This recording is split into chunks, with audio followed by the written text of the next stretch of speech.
போன வீடியோவில் வான்கோழியோட வெயிட்டு எவ்வளோ இருந்துச்சு அப்படிங்கிறதையும் வான்கோழி எப்படி க்ளீன் பண்ணுறோம் அப்படிங்கிறத பற்றியும் பார்த்தோம். இது வந்து பார்ட் 2 வீடியோ. ஃபஸ்ட்டு பார்ட் வந்து பார்க்காதவங்க அதை பார்த்துட்டு வந்து இதை பாருங்கள், அப்போ தான் இது புரியும்.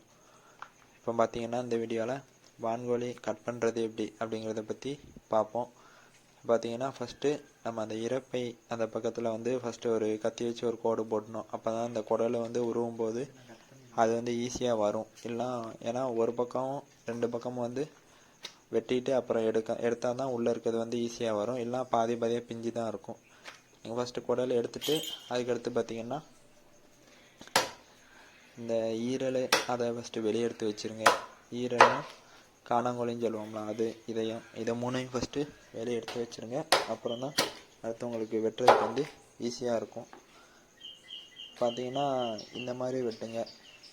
சிலவங்க வந்து காலை வந்து ஃபஸ்ட் ரெண்டையும் தனியாக வெட்டி எடுத்து கத்தியை வச்சு கீச்சி அதை மட்டும் தனியாக எடுத்துருவாங்க, அந்த லெக் பீஸை மட்டும். அப்படியே எடுத்திங்கன்னா அதுக்கு பின்னாடி உள்ள அந்த முதுகை வந்து உங்களுக்கு வெட்டுறது வந்து கஷ்டமாக இருக்கும். அதனால் இந்த மாதிரி இடுப்பு கீழே உள்ள அந்த பார்ட்டை வந்து தனியாக ஃபஸ்ட் எடுத்து வச்சுக்கோங்க. அப்போ தான் வந்து உங்களுக்கு வெட்டுறதுக்கு வந்து ஈஸியாக இருக்கும்.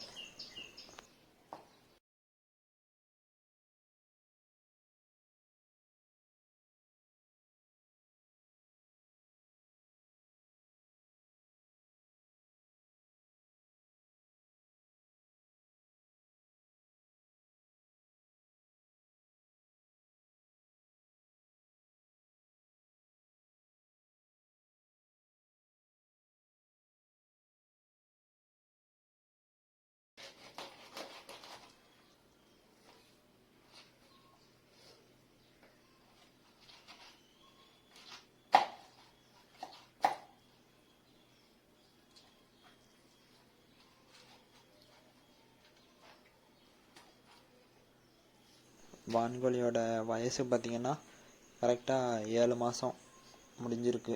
7 மாதம் 1 வாரம் அந்த மாதிரி முடிஞ்சிருக்கு. வெயிட்டு பார்த்திங்கன்னா எவ்வளோ இருந்துச்சுன்னா 6 கிலோ இருந்துச்சு. இதுவே நீங்கள் ஒரு வயசு அந்த மாதிரி உள்ளதெல்லாம் வளர்த்திங்கன்னா கண்டிப்பாக 10 கிலோவுக்கு மேலே தான் வரும் சேவல். கம்மியாக இருக்குன்னு யாரும் நினைக்காதீங்க. இது வந்து நம்ம முட்டை தீவனம் போட்டு வளர்த்தோம், அதனால் இப்படி இருக்குது.